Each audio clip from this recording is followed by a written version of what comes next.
Welcome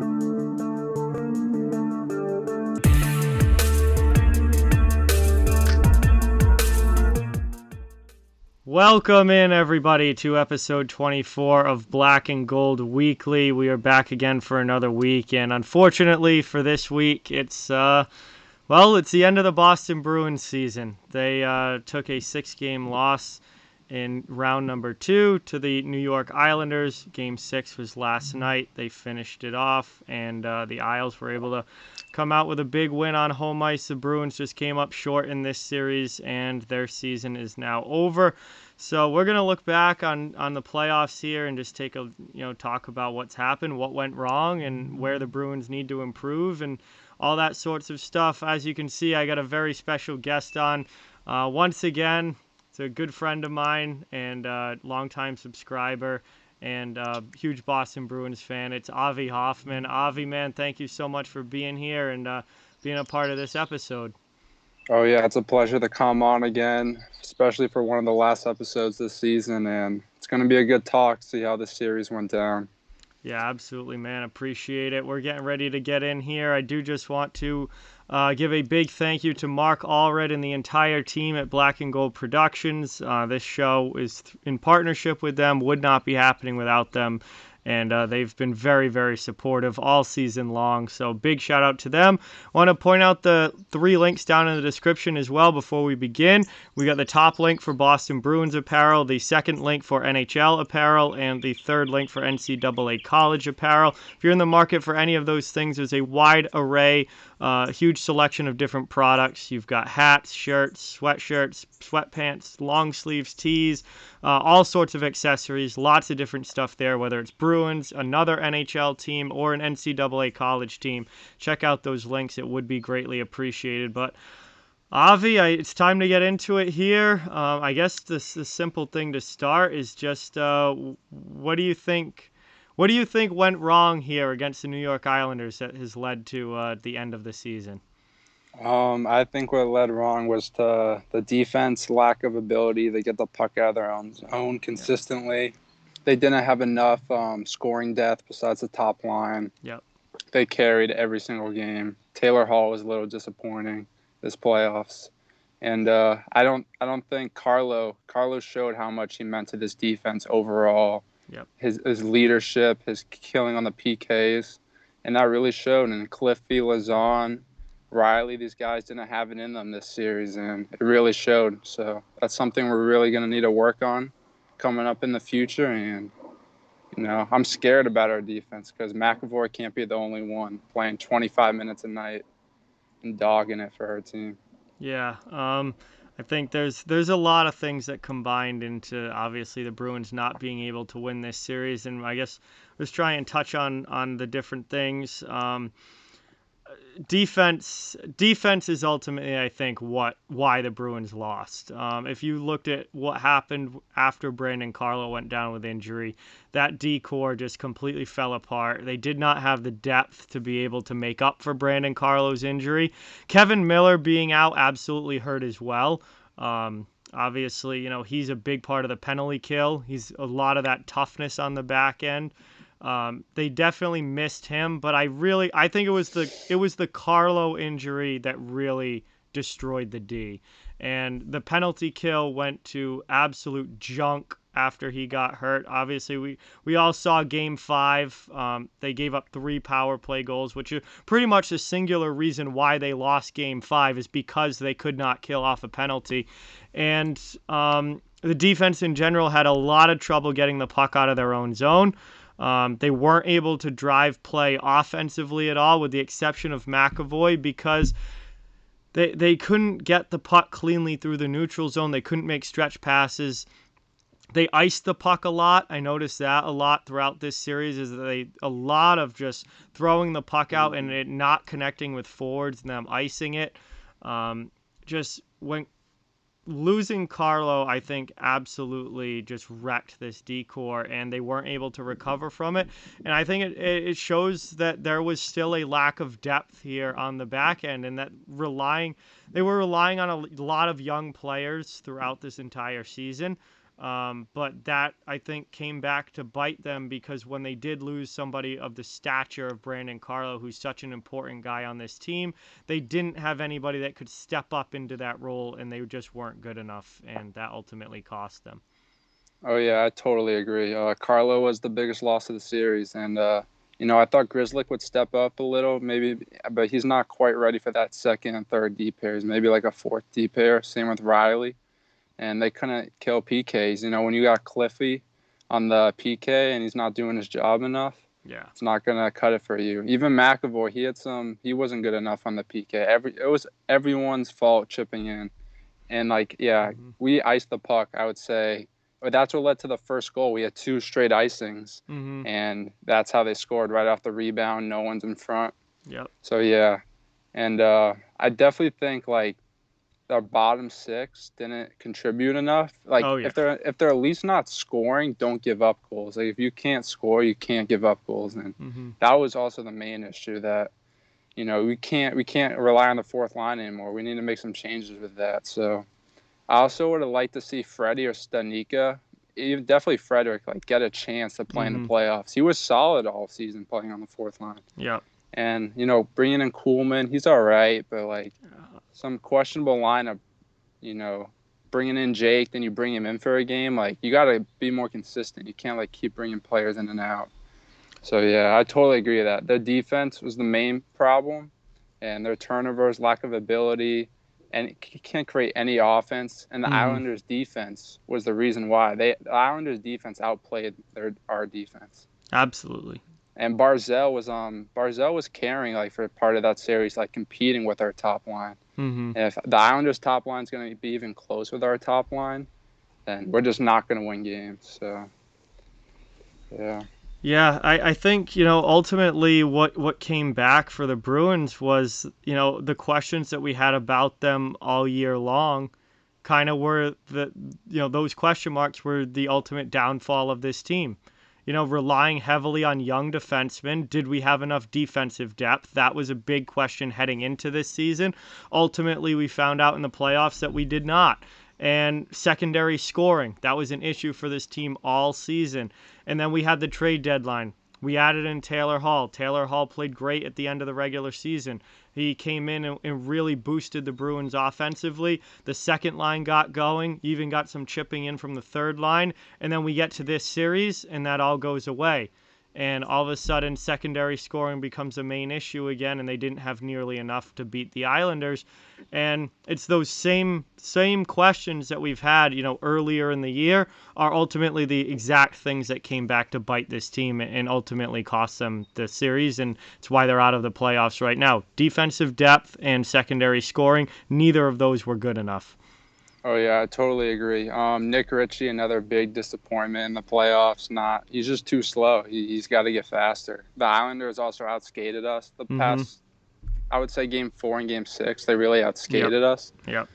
So yeah, we got to be quicker to the puck. They were just winning those loose battles. We never had like a good 5-on-5 last game. Of like 40 seconds in our own zone, just like moving the puck. It'd always be 10 seconds, get a quick shot, and go down. Yep. Charlie Coyle, he stepped it up a little in the playoffs. I saw him a little play better, but still, we need another guy on the third line like him to contribute.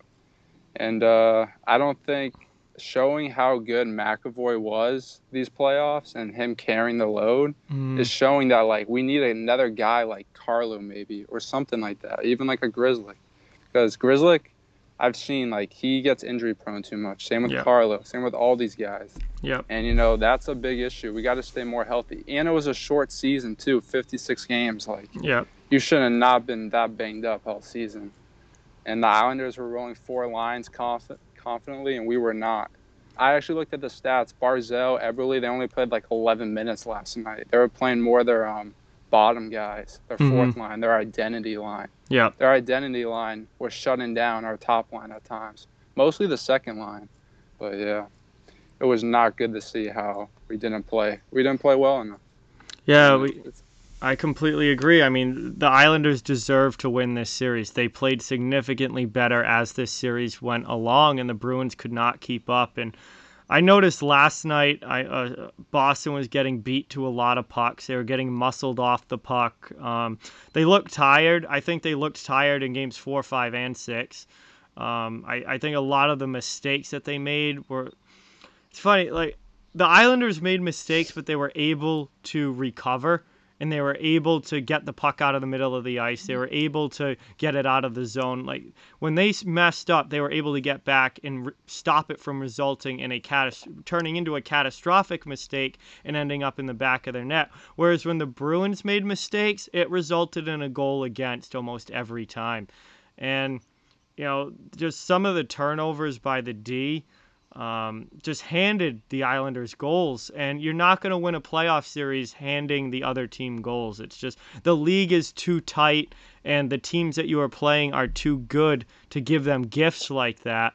And it's funny, some of the goals that the Bruins got in the Capitals series, were on bad mistakes by the Capitals that the Bruins took advantage of.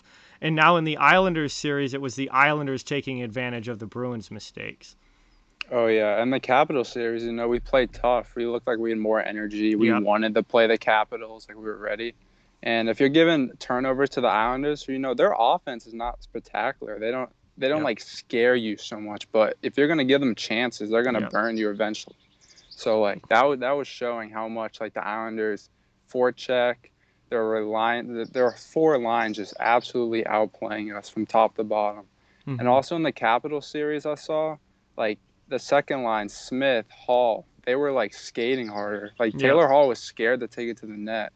I remember Hall scored the game tying goal in game 2. Yep. To send it to OT. If Hall doesn't score that and we go down 2-0 to the Caps, I highly doubt we lose that series. So, I mean, it's just disappointing to see. Like, we had potential. Like, it's just the defense not stepping up enough. Tuukka, not really his fault, but he didn't make the big saves that the other goalies are making at times too. Mm-hmm. So, we could have used that a little, but it's just sad to see like how well our top line wanted it so bad. Like they had like 24, 23 combined points this series against the Islanders. Yeah. And it was just crazy. Yeah, I mean, the top line was great all playoffs long, and I think, when you pull up the stats and look, Pastrnak finished. Oh, yeah. Pastrnak finished with 15 points in the playoffs. Marchand had 12. McAvoy, our top defenseman, had 12 points. Bergeron had 9 points. But then when you get after that, I mean, David Krejci had 9 points, but didn't seem like a very quiet 9 points from Krejci. Yeah, like, he had 2 of those were assists last night. Yeah. Taylor Hall had 5. Craig Smith had 5. Grzelcyk only had 4 points in the playoffs. Richie had 4 points. Riley had 4 points. Everyone else had 3 or less. Yeah.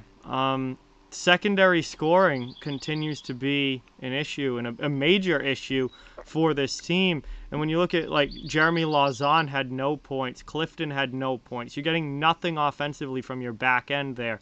Tenorti, obviously, no points. Wagner...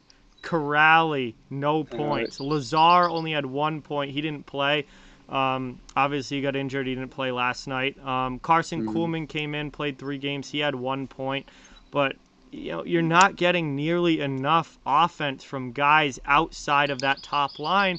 And that's been an issue for this team for how many years now? We thought that Taylor Hall was gonna kind of change that, and he certainly did in the regular season. He certainly did it even in the Cap series. He had some big goals in the Capitals series. But then when we look at this, last matchup against the Islanders, Hall didn't give you enough. Smith didn't give you enough. Nobody below them in the lineup gave you nearly enough. And it kind of the same old thing came back to haunt Boston again here. Oh, yeah. If we could have used like Taylor Hall like he played last series, it would have been a different series. But Hall, he was getting a little banged up. I saw he took a hit last night. He wanted to get off the ice a little quick. Smith, I like what I've seen out of Smith, but I do too. We need him to produce a little more. I like him staying for the next few years, but yeah, it shows that like we can't have Nick Richie as a third line winger in the playoffs. He's just not good enough. Same with Jake DeBrusk. Yeah. We've seen what their potential is. I think we got to make a move for one of them. It's just Also the fourth line, I'm sick of Corrali I'm and done with Wagner. Corrali. Like Corrali, he had his time in 18, 19. He was okay, but Mm-hmm. now it's just he needs to go. We got to bring in Frederick instead of Nico. We got to bring in the young guns and play them more next year. See what they can bring. Yeah, Because you mentioned Frederick not getting a chance to play in these playoffs. hmm I'm with you. I would have much rather seen him in for either Corrali or Wagner because you cannot tell me that it wouldn't have been at least worth giving him a look from what Chris Wagner and Sean Corrali were giving you in these playoffs because they didn't do anything. I mean, no points for either of them. Corrali was a -3. Wagner was a -1.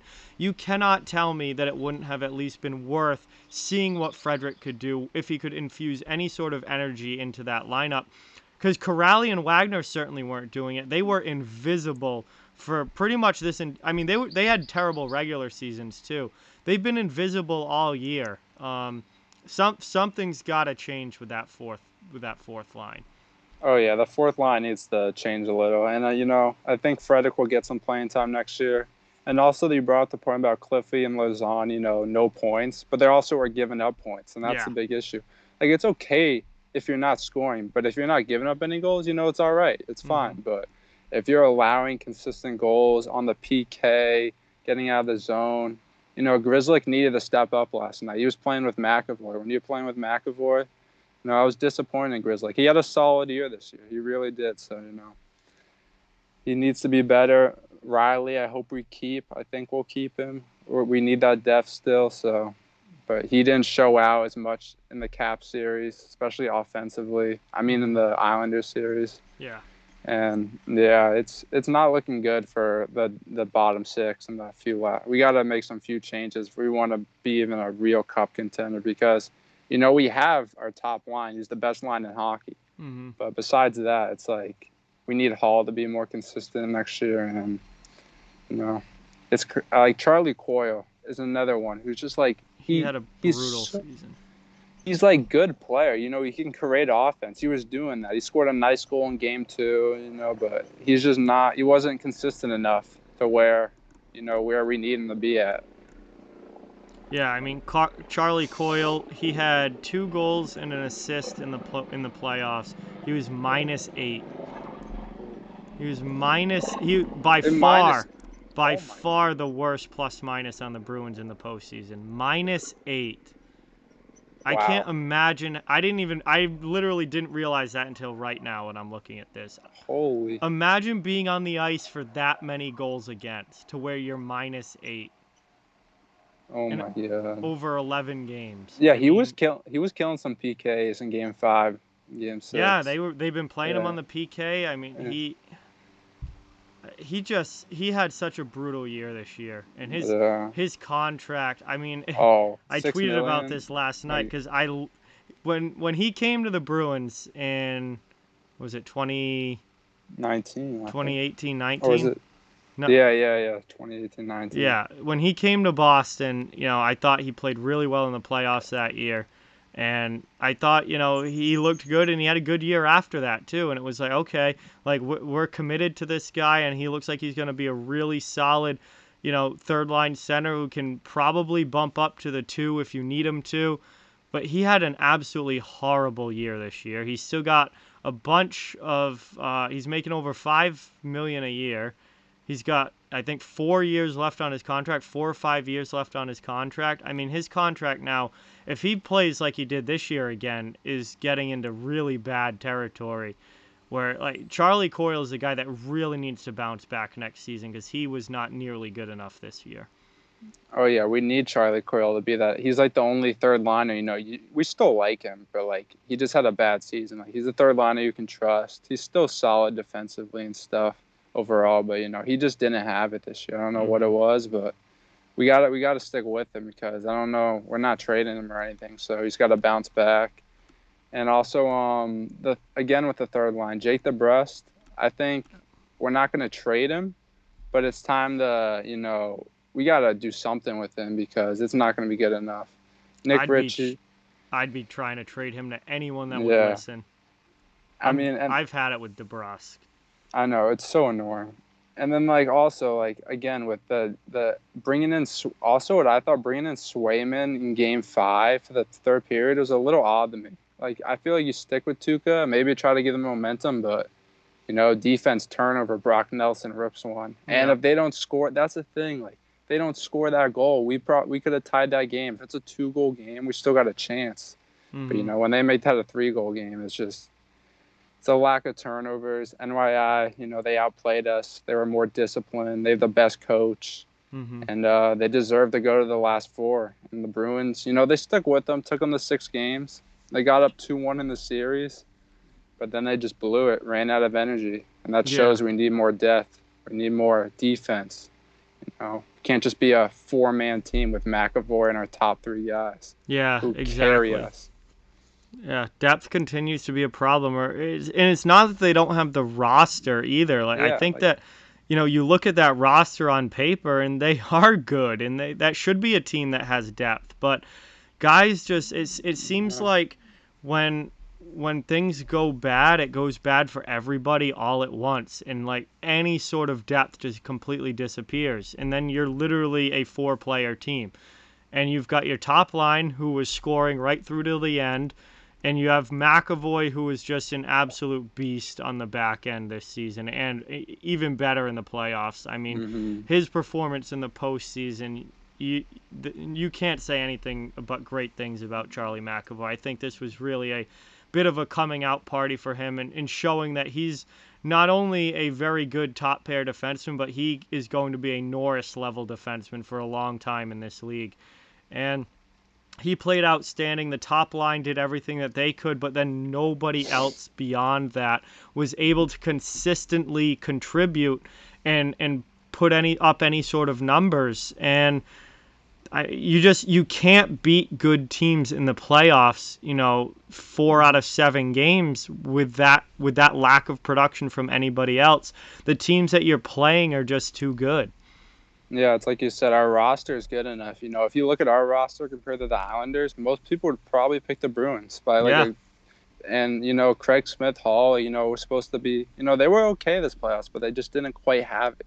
The Islanders' second line was better. Their third line was better than us. So, it shows that, the Islanders are more of a team, and the Mm-hmm. Bruins need to get that. We Yep. have our top guns.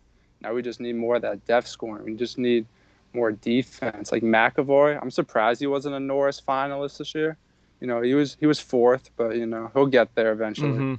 So it's good to see that. We got McAvoy and Pasta. We got to keep them for a long time because Yep. we got like I'd say 2 years. Maybe next year's it, and maybe Mm-hmm. one more year after that we could if we get someone good. But yeah, we got like 2 years left of this core. Hopefully we keep Krejci. If Krejci wants more than $6 million or maybe even 5, I would let him walk. Yeah. Can't be asking for too much because he was really inconsistent at times this year. Yep. He brings it in the playoffs a little more, but yeah. Also the power play. We scored 2 power play goals the other game, but the games before game 2, Mm-hmm. we were down 3-1. We had a chance to score some power play goals, and we eventually tied it up with Marchand. Him just taking over like he always does. Yep. So I think the power play needs some work, and I'm so sick of Nick Richie. I keep saying this. He had all his points in the regular season were like on the power play in front of the net. He was still putting up points in the regular season, but he's just not quick enough. His physicality doesn't make an impact in the playoffs like it should. So I don't think he was nearly physical enough in the yeah, playoffs. And I thought that he had a very solid regular season this year. I yeah, liked him during the regular season, but I don't think he was nearly as impactful as he could have been in the postseason. And he only had 4 points, and I just. If you're not going to put up big offensive numbers, which is fine, especially from a bottom 6 guy, not everybody is going to, but you can impact the game and impact the series in other ways. And I look right across the ice at the Islanders' 4th line, and Cizikas, Clutterbuck, and Martin, and those guys didn't have a big offensive series. They didn't really do much. As far as, Cizikas obviously had the OT winner when Lausanne handed it to him.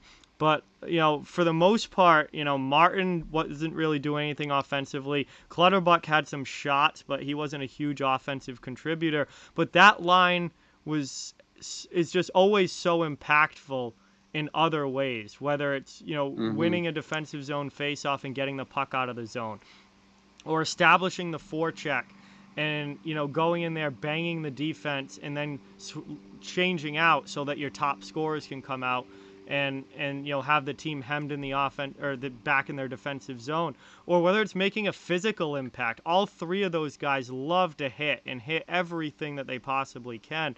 And that fourth line, which I think is probably the best fourth line in the league, is a great example of how even if you're not contributing a lot offensively, you can still impact the game. And for a guy like Nick Richie, and even for guys like Corrali and Wagner, like Mm-hmm. that is how you have to impact the game if you're not going to be putting points on the board. And they, I don't see that from them. I don't think that they are physical enough or good enough at that style to impact the game in a great way without producing anything. Oh yeah, the Islanders, their identity line is the best fourth line in hockey. Yeah. They don't give up goals. Nope. Their job's not really to score goals. They can. They scored an OT goal, big, tie up the series 1-1. But Mm-hmm. yeah, their bottom six. I looked. Their bottom six had 18 points, and we had 3 points, or maybe like 4 or 5. Yeah. Their bottom six just outplayed us. And, Barzell was sticking with our top line. He was making plays when he needed to be. He's their superstar player, Yep. and it just shows that imagine if the Islanders had like one more player like Barzell. They would be like insane. So it shows how the lack of depth, Nick Ritchie, Jake DeBrusk, Wagner, they're just not good enough. They're not quick enough. They don't make the right plays. We've seen it the past 2 years against the Lightning last year. They weren't quite good enough. Our top line was carrying us against the Lightning too, and against the Canes. Yep. So yeah, I'm really disappointed in our team. I thought we could have beat the Islanders. I really thought when we got up 2-1 we were going to win. Carlo was a big loss, and guys didn't step up enough. Jeremy Lazon, he's got to be more. He's got to just be better. More solid. Stop you're stuttering in your own zone and you're not knowing what to do. Cliffy, same. Cliffy at least tries. I see him put in a lot of effort, but Yep. he just makes dumb mistakes after mistakes. And, it really shows this team has, like, only one line that can produce. And the second line can produce when they want to. But they weren't quite good enough. And if our second line's not going to be there, we're not going to beat teams like the Islanders. And imagine we beat the Islanders. I tell you, the Bolts probably beat us 5 games. Yeah. Probably again. Like, I don't know if we were beating the Lightning. The Islanders are going to battle against the Lightning because they got 4 lines. They're going to try to shut down Point, Stammer, Kucherov, and all these guys, and we couldn't do that. Imagine their offense. Imagine their power play against our PK. It would be a slaughter. It would be an absolute slaughter. Like, we couldn't score on Vasilevsky too. Like, it's just, man. We're close every year. We get to the second round. We got to the Cup the year before. We're a good team, but we need that. Don Sweeney's got to make a move. We got to get that next. Hall and Riley were good additions, but we're just not quite good enough to compete with those teams. Yeah, I think, that's exactly it. The Bruins are a good team. They're a playoff team, but I don't think they're a cup-winning level team. I think there's too many issues for that team to make it all the way. And it seems like for the Bruins to be able to make a deep run like that, things have to go perfectly. Like, they have to be firing on all cylinders. When they're playing at their highest level, they probably could win a Stanley Cup. The problem is they would have to play at their highest level for 2 months straight to win a Stanley Cup, and they're not consistent enough to play that well for that long. And that's how this team has been for the last number of years now. And they come up a little bit short every year. It's because there's too many little things that are missing with this team that they just can't keep it all together long enough to win a Stanley Cup. Yeah, that's so facts. Like, even if we beat the Islanders and got to the next round, which we were kind of close to, but not really, Mm-hmm. we would have been dead tired. The top line was tired. Yeah. Pasternak was double shifting. He played 24 minutes last night. Um, Yeah, dude, it's in the third period, he was playing on the right like, side with Krejci and Hall and then going uh, back out with his regular yeah, line. he would take like a quick 50 seconds off and then go right back on. Yeah. He had 15 points in 11 games. He shows up in the playoffs every year. It's like, I don't think Coyle, Richie, and DeBrusque, like, if they're showing what they could do, like, in 2019, I think Jake DeBrusque in 2019 had a really productive playoffs. Yeah. He wasn't scoring a lot, but he was, like, putting up points, and that didn't show. And, Tenorti, he can't be in the lineup anymore. Cliffy, he's going to be a real question mark if we keep in the lineup next year. Same with Lazon, but Carlo is just such a big loss. And if we had Kevin Miller too, if Miller even played like a game or two, Mm-hmm. like the length on our physicality, because then Cliffy can be a 6-man defenseman, but a fourth or fifth is like Yeah. really questionable with him. Yeah. So yeah, it really shows that we're still a step away from being a true cup contender if we really want to get there. Because who knows what happens with Tuca next year and Yeah. all that. It's going to be interesting to see. I'm confident Swayman. He'll get some playing time next year. So Mm-hmm. next Yeah. year is going to be interesting. Yeah, I mean, for talk about the third line with Coyle, well, it changed. They changed around throughout the series. Yeah. But if you're looking at your basic third line of being Coyle, DeBrusque, and Richie, take Kuhlman out of the picture here because Yeah. I honestly don't think Carson Kuhlman belongs in an NHL lineup.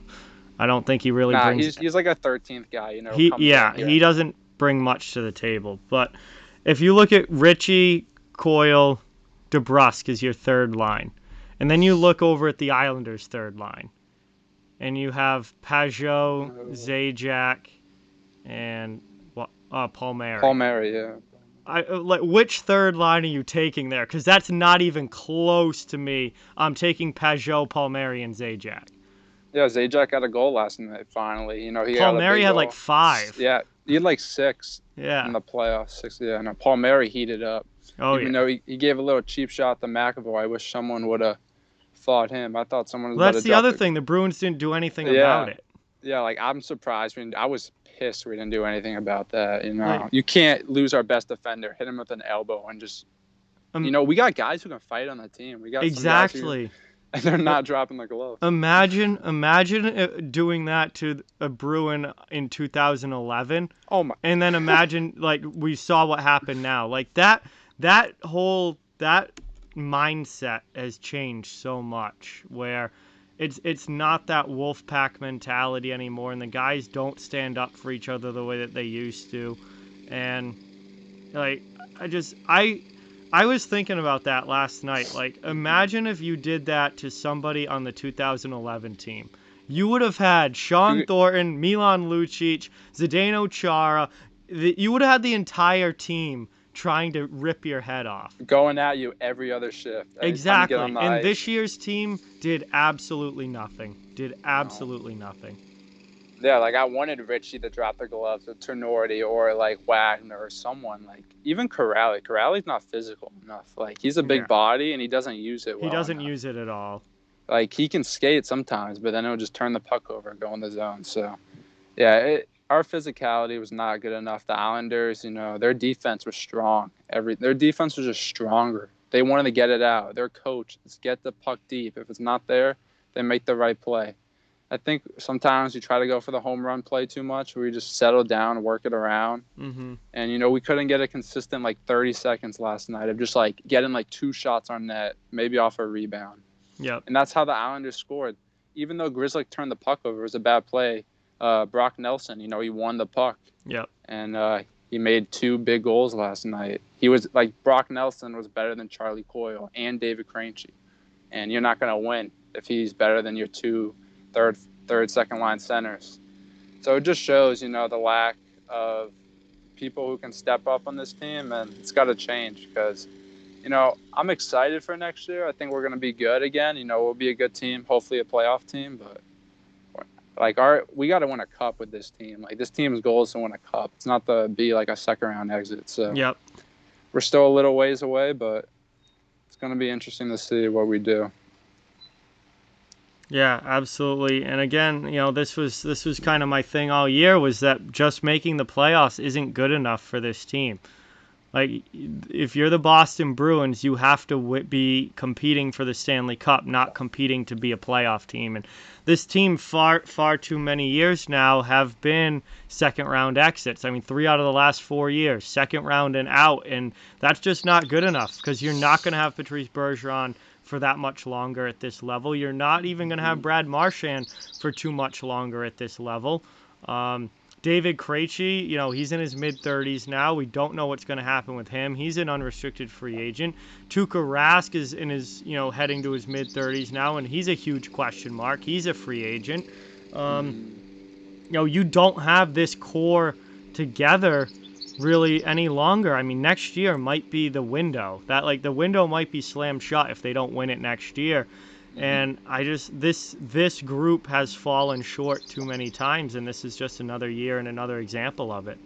Yeah, that's true. I honestly think next year is it, because I've seen Bergeron. He's still really good, but he's slowing down just a tad. He's definitely slowing down. He's slowing. He didn't have his best game last night, but he's still a dog. But yeah, he's slowing. Krejci, he'll get there. He's still good offensively, but like, he's gonna get old soon. He doesn't have much left in the tank. And those are our 2 first and second line centers. And once they're gone, I don't know what we're gonna do. We're gonna be going straight rebuilding after that, and building around Pasta and McAvoy. So, it's a scary sight to see that they're getting a little older, and when they haven't won like a true cup together with this core yet. So, we've had chances. 2019, I thought it was the year, but they should have won in 19. But the Blues, they just pulled it out. It's a classic Bruins, just like coming up a little short. Every year, it's like a different thing. So, and also with Tuukka like didn't play that much this year, and it was a short season, and he was still banged up always. Like, Tuukka can't. How can you be banged up and only play like 25, 30 games this year and not be ready to go in the playoffs? Tuukka's got to be ready. Even though most of the goals weren't his fault, like, he's still, like, if he wasn't healthy, then he should have been out there. So, yeah, I just want to see Freddie get some more playing time. Even Stanika. I like what I saw from Stanika a little this year in the games he played. And, give him a chance. But, yeah, Nick Ritchie, Jake DeBrusk, they got to be better. And Smith and Hall need to turn up. They need to be that second line. They need to, like, help. They can't, like, what if the top line had a bad game one of these games? What if they just, like, didn't show up? We would be so screwed. No chance. Yeah, we would be so screwed. So. Yeah, I just think, you look at these other teams, and the Bruins depth in their lines 2 through 4 just don't match up to a lot of these other teams that make it this far into the playoffs, and they rely on that top line to carry them everywhere. And that's why I brought up the Islanders' third line compared to the Bruins' third line. And then if you look at the Tampa Bay Lightning, Blake Coleman, Yanni Gordon, Barclay Goodrow as a third line. That might be the best third line. Compared to what the Bruins have on their third line, I'm taking Tampa by a million in that matchup. And it's like Boston just doesn't have the third and fourth lines that are good enough to win a Stanley Cup. And health has been a big issue with this team in the playoffs over the last number of years. Obviously, this year, Carlo gets hurt and goes down. Miller gets hurt and goes down. Rask, was still playing but was banged up and wasn't 100%. We've seen the top line guys kind of play through injuries but not be at their best in previous playoffs. It seemed like they were all fairly healthy this year because, they all put up great numbers. But if you go back over the last couple of years, you had Pastrnak being banged up in the playoffs. You've had Marchand banged up in the playoffs. And then, this year was a shortened season, so it's not like they had to play 82 games and then go into the postseason. Like, they only had a 56-game season. This team's inability to stay healthy is kind of frustrating. And then when you look at other teams that have made it this far, like the Islanders obviously lost Anders Lee to, the ACL injury, but he was like the only regular out of their lineup. Wahlstrom got hurt in the Pittsburgh series, that's true. So, but they were relatively healthy. Like, they had their full complement of D-men. They had, with the exception of Lee being out, they had pretty much who they were going to have at forward. Yeah. Zajac and Wallstrom, you could kind of flip them either way. I don't think that's a huge difference there. You look at Vegas, who now, since they've gotten Max Pacioretty back, has gotten much healthier. They're very healthy at this point. Tampa's healthy for the most part at this point. Like, the teams that make it this far are the teams that stay healthy, and Boston just doesn't seem to be able to make it through, even just 2 rounds of the playoffs without having injury issues. Yeah, no, it's like Carlo and Miller were missed so much, and it just Yep. shows if we're gonna have one of our guys hurt, we're not gonna be good enough to beat these teams. Our depth's not quite good enough, and it's like the Habs and the Islanders. They don't have many superstars, really any. They're a complete team, 4 lines, all 18 guys chipping in, and our roster is probably better than both of those teams, but they're more disciplined in the playoffs. Yep. Carey Price, shows up more than Tuukka. There's a reason why they're both on the last 4 teams, and they're not the most talented teams. Like, there's a lot more teams who are talented. Yep. And it shows that we're just not on their level. Like, it's sad to see because we're the best line in hockey, but like it's just not. You can't rely on hockey. It's all about 18 guys, and that's why Vegas, even the Avs, they have pretty good depth, but their top line's not performing as they should, and Vegas is doing what they should. Yep. And that really shows how much like our team is we're just not good enough. And we're like close, but we're not like too close. So I'm really disappointed in how this season ended, especially with the turnovers. I thought we would be better in Game 6. Yeah. Riley and Grizzlick needed to step up big, and they just didn't quite have it. Mm-hmm. That was Riley's first playoff still, but I want to see more out of him offensively. I don't think he played on the or maybe he was on the second unit. But no, it was Grizzlick and McAvoy. So we didn't even have Riley on the power play. So. Yep. Yeah, it was a tough way to go out. Yeah, I mean, you brought up, hockey being a team game and you're needing all 18 guys in it. We've seen throughout these playoffs that you can't win just because of, a few superstar players or a few guys. All the teams like that were out early. I mean, Pittsburgh, out early. Crosby, Malkin, doesn't matter, gone. Edmonton is the poster child of this. You have McDavid and Draisaitl, but then you don't have really anything else, and gone, swept in the first round. Ovechkin and the Capitals, Ovechkin, Karlsson, Backstrom, doesn't matter, gone, first round. It's the teams that are making it this far and the teams that are making it deep are the teams that are much more balanced, play much more of a team, identity kind of game as opposed to just relying on, these big guns to go out there and win. And, you look at the Bruins, they're so reliant on that top line and don't really get nearly enough from anybody else. The teams that are making it are the teams that can get contributions from all 4 lines, that can roll all 3 D pairs, and that are getting hot goaltending. Goaltending in the playoffs, I think, is the number one thing that determines whether a team can go far or whether a team is out early. And, you look at how hot Carey Price has been. When Carey Price is playing like this, the Habs are as dangerous as anybody. You look at Varlamov and Sorokin. I mean, it's funny. Varlamov was trash against Pittsburgh, and Sorokin came in and was spectacular. And then Sorokin wasn't all that great against the Bruins. Then Varlamov comes in and is spectacular. So the Islanders, you don't know which goaltender it's going to be, but one of them is going to be playing great. Look at Marc-Andre Fleury in Vegas, just absolutely incredible in these playoffs. Obviously Andrei Vasilevsky in Tampa. He didn't even have a great first round against Florida, but Tampa was able to just outscore the Panthers. And then Vasi comes back against Carolina and just completely shuts the door. Like, what did he give up in that series? In 5 games, he must have only given up, trying to think quickly. I mean, the first 2 games, he only gave up 1 goal in each. I think he gave up 3 in the... Game so 3. There's 5 total goals, and then Game 4 a shutout? No, Game 5 was a shutout. Game 4 was like 6-4 Tampa. That was a ridiculous game. So he gave up a few there, but then he shut him out, and or almost shut him out. Was it 2-1? It was 2-0. No, they No, it won. was 2-0. Yeah, it was a Yeah. shutout. So he makes up for it with a shutout in Game 5. So Andre Vasilevsky in the 5 games Mhm. against the Carolina Hurricanes gives up a total of 9 goals. Yeah, 9 goals. 9 goals in 5 games. I mean, Mhm.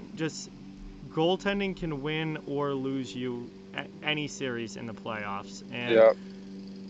Boston's, I mean, Rask played really, really well in the Capitals series and wasn't at that same level against the Islanders.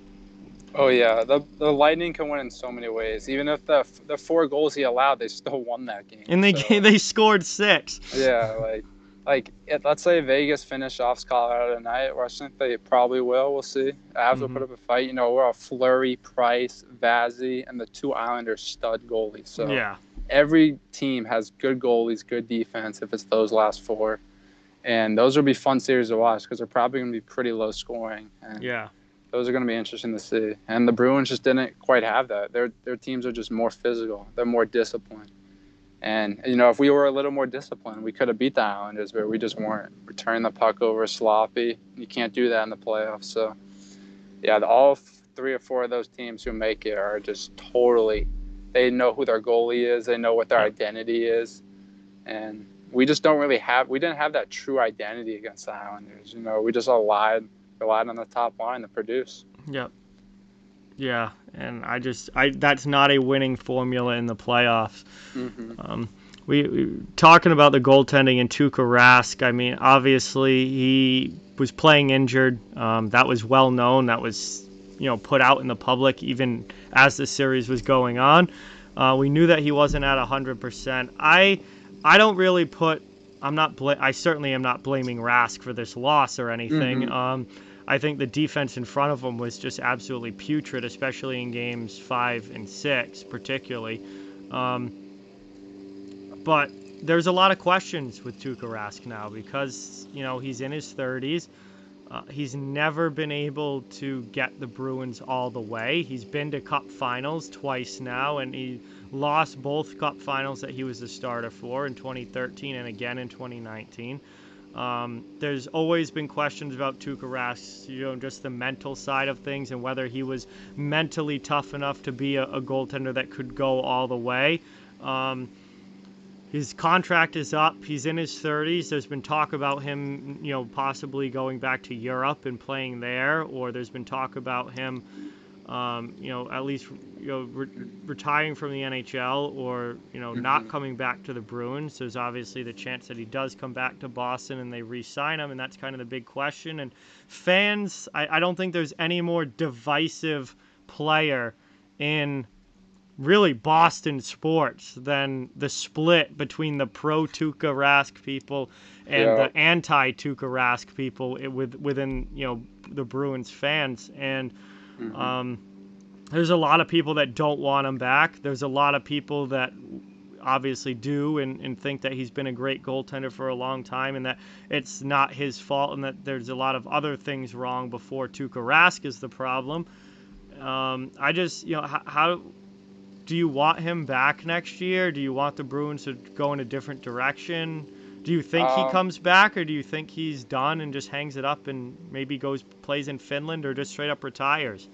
Oh yeah. So with Rask, we'll see how the first month goes, but I would like to have him back one more year. Mm-hmm.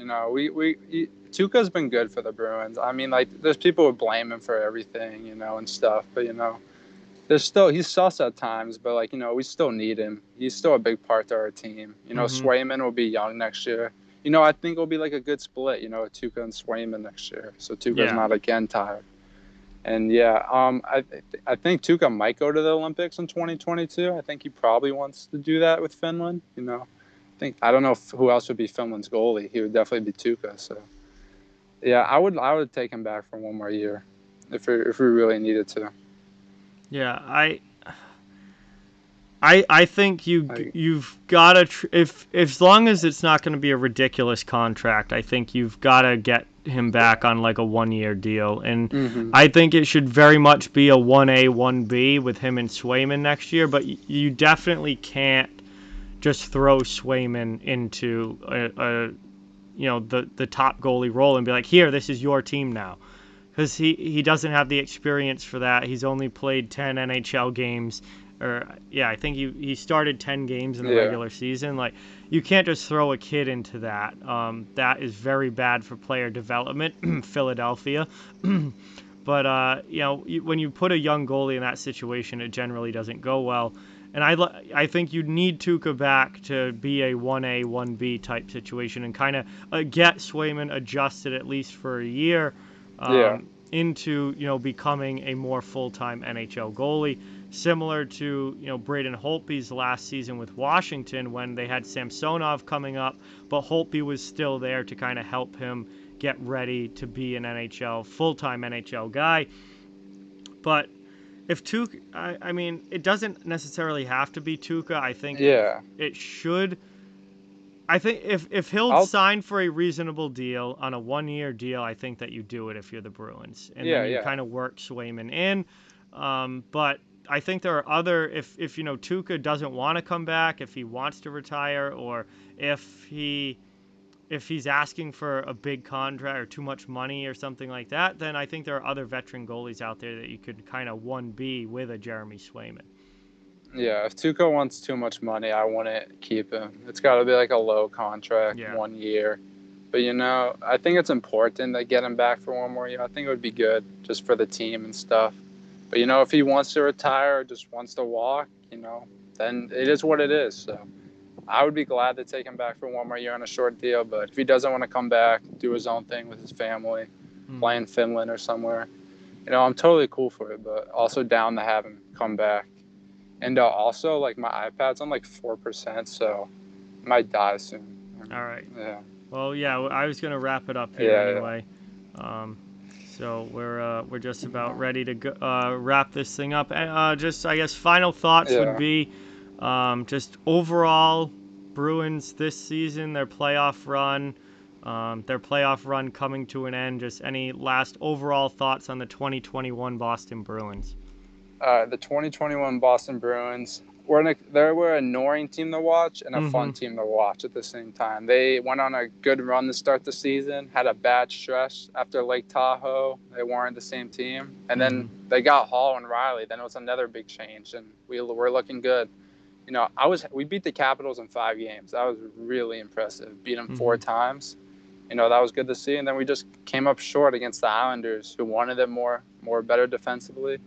And we just couldn't quite get over the hump, just like last year against the Lightning. So I would say it was a solid season. It was a solid season, but we have higher expectations. Like, we didn't shit the bed completely, but definitely could have been better. So I would grade it out of a 1 to 10. I would grade it a 7 out of 10. Okay.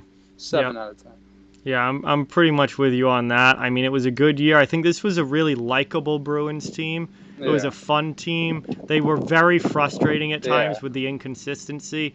But like you said, the Capitals win was very impressive to pull off 4 straight and take that series the way that they did. But in the end, they just came up short. And this team, again, like I said earlier, I think they're a good team. They're a playoff team, but they're not a cup-level team. And that's where our expectations are at, is for them to be a cup-level team, and they just continually come up a little bit short, which is a bit frustrating.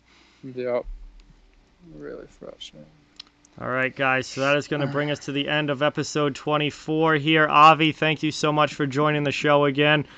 Great to have you on, as always. And unfortunately, the Bruins season has come to an end, but it was great talking with you and getting just your thoughts on these playoffs and what it all ended up going wrong at the end. Yep. It was a good talk. Yep. Sad to see it end, but hey, we didn't deserve it. It'll be fun to see the last 4 teams battle it out. Absolutely. So, once again, guys, I want to thank Mark Allred and the entire team at B&G Productions.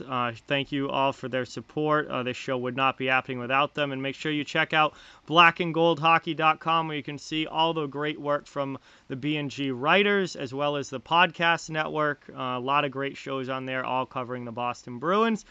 One final mention of the links down in the description. The top link, Boston Bruins gear. Second link, NHL gear. Third link, NCAA college gear. You're in the market for any of those things. It would be greatly appreciated if you check out those links and see if there's anything there that interests you. There's a wide array of products, so plenty to choose from.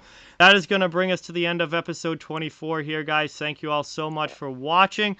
I'll be back next week with episode 25. We're going to do probably kind of more like a full season recap next week, and thinking about having a pretty cool guest on for that one. So that's going to do it here. Thank you guys again for watching, and talk to you all soon.